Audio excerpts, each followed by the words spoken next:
જય શ્રી કૃષ્ણ મિત્રો, નિત્ય સત્સંગમાં આપ સૌનું સ્વાગત છે। જો આ વિડીયો તમને પસંદ પડે તો લાઈક અને શેર કરી ચેનલને સબસ્ક્રાઇબ જરૂરથી કરજો। ભાદરવા માસની અજવાળી આઠમે ધરો આઠમનું વ્રત કરવામાં આવે છે। આ દિવસે લીલું ઘાસ કાપવામાં આવતું નથી।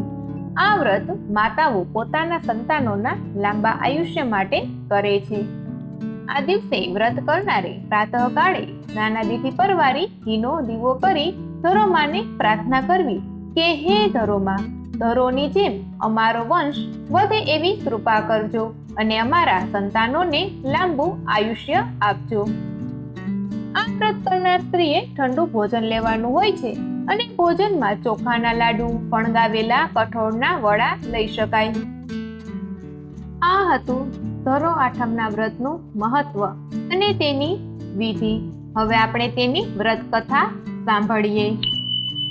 રંગપુર નામે એક ગામમાં સાસુ વહુ રહે। વહુ સમજુ હતી, જ્યારે સાસુ વાત વાતમાં છણકા કરે એવી અણસમજુ હતી। છતાં પણ વહુ બધી વાતમાં સાસુનું માન જાળવતી। દીકરો ખેતરે મજૂરીએ જતો અને સાસુ વહુ ઘાસના ભારા લાવતી। આ રીતે ગુજરાન ચાલતું હતું। એવામાં ભાદરવો માસ આવ્યો। ધરો આઠમનો પવિત્ર દિવસ આવ્યો। સાસુએ વગડે જવાની તૈયારી કરી। ત્યારે સમજુ વહુ ધર્મ સંકટમાં મુકાઈ। વગડે ઘાસ વાઢવા કેમ જવું? વહુ તો ધરો આઠમનું વ્રત કરતી હતી। આ દિવસે લીલું ઘાસ વઢાય નહીં, વાઢનારને મહા પાપ લાગે। વહુ મનમાં મૂંઝાવા લાગી। ત્યાં તો સાસુએ છણકો કર્યો, વિચાર શાનો કરે છે? ઝટ રાંધી લે, આજે તો 2 ભારા લાવવાના છે।